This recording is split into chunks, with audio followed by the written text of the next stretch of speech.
भगवते शिवानंदाय। ओम नमो भगवते चिदानंद। हरि ओम तत्सत। आज हम शिवानंद आश्रम गुमरगुंडा में श्रीमद् भगवद गीता के 13वां अध्याय के 19 श्लोक पर संक्षिप्त में विचार करते हैं। श्लोक है, प्रकृतिं पुरुषं चैव विद्यानाति उभावपि विकारस्य च गुणाश्चैव विद्धि प्रकृति संभवान।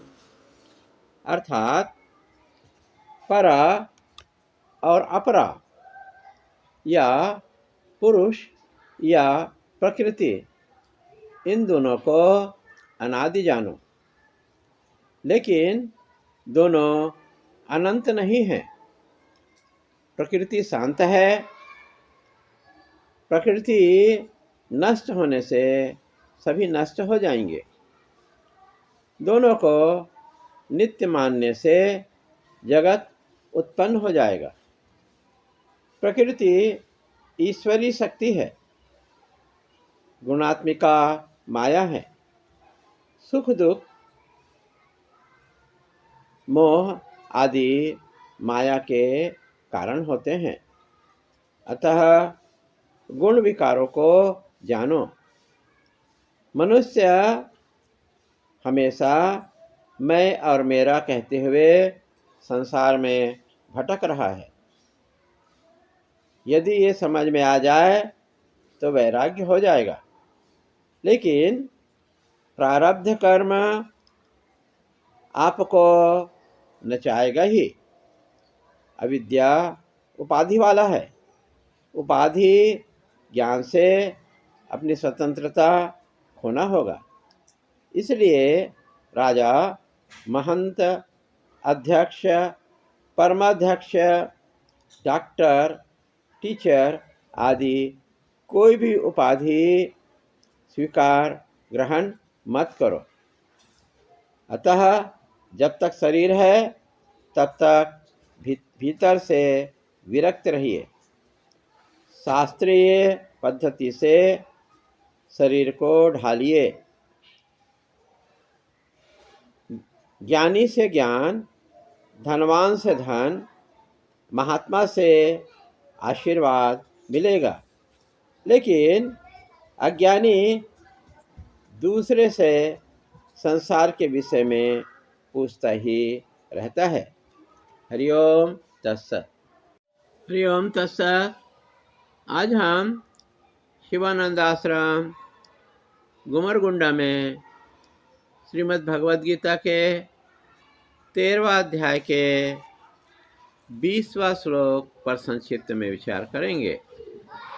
श्लोक है, कारकर्णं कृतत्वे हेतुः प्रकृतिरुच्यते पुरुषः सुख दुःखानां भोक्तृत्व हेतुरुच्यते।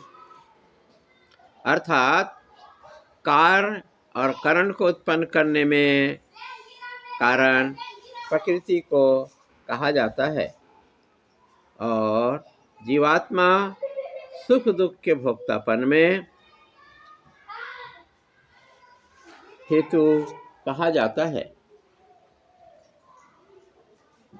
कार्य, शरीर और कारण, इंद्रियों, देह का सारभूत प्रकृति कारण है।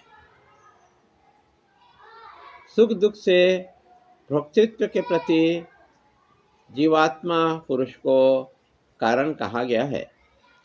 यदि प्रकृति न हो तो, पुरुष न हो तो संसार कहाँ रहेगा। अतः मानना पड़ेगा कि दोनों संसार के कारण हैं। सुख दुख का भोग ही संसार है। जो संसार में निरपेक्ष रहना चाहिए, किसी से अपेक्षा नहीं करना चाहिए। किसी से अपेक्षा करोगे तो हमेशा दुखी रहोगे। जैसे दुनिया वैसे व्यवहार करोगे तो सुखी रहोगे। मूल प्रकृति को कारण कहा गया है, आत्मा कारण नहीं है। आत्मा सर्वप्रकाशात्मक है।